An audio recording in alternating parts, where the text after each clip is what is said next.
Alors, oui, le changement climatique ne connaît pas les frontières, évidemment. Et on fait face à un même océan sur les régions côtières, de part et d'autre de la frontière. Et pourtant, ces mêmes phénomènes se manifestent différemment et on y répond différemment de part et d'autre de la frontière. C'est-à-dire que le problème est commun aux deux contextes institutionnels, légaux, réglementaires.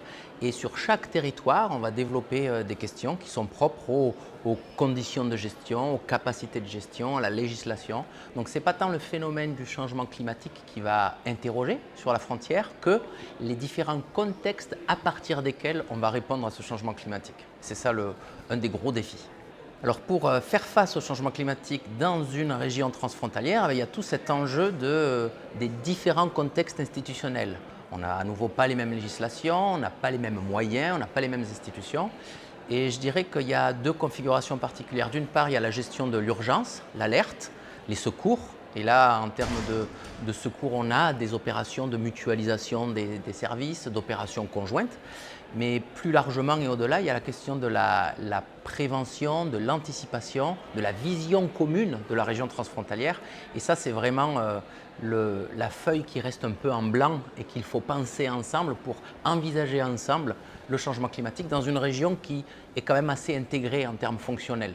Donc c'est un peu à ça qu'il faut réfléchir, c'est construire des réponses conjointes malgré les contextes différents.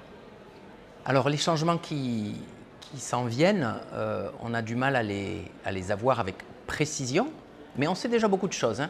On sait en termes de réchauffement, par exemple, on aura des températures qui iront à la hausse, sensiblement à la hausse. En termes de précipitation, c'est moins sûr, ça dépend aussi des endroits. C'est une question d'échelle en fait finalement. On a des effets de site qui sont particuliers à certains endroits, qu'on retrouve sur la côte et qu'on retrouve moins dans l'intérieur. Bref, là, on a une question d'échelle pour avoir précisément une idée du futur environnemental. Ça, c'est pas évident. Les collègues scientifiques travaillent à cette précision des prédictions et des modélisations climatiques. Mais on sait déjà qu'on va avoir un réchauffement moyen, qu'on va avoir un recul du trait de côte puisqu'on a des côtes rocheuses pour l'essentiel. Donc les côtes rocheuses n'avancent jamais, à la différence des côtes sableuses qui peuvent en accrétion gagner sur l'océan ou reculer. Les côtes rocheuses reculent toujours. Et ça, on sait que dans les 2 prochaines générations, on a un gros défi sur le recul du trait de côte.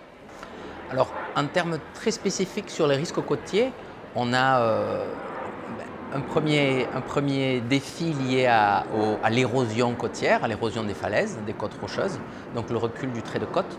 On a des questions de submersion marine, de tempête, des ondes de tempête qui font que l'océan va rentrer plus dans les terres ou attaquer le trait de côte.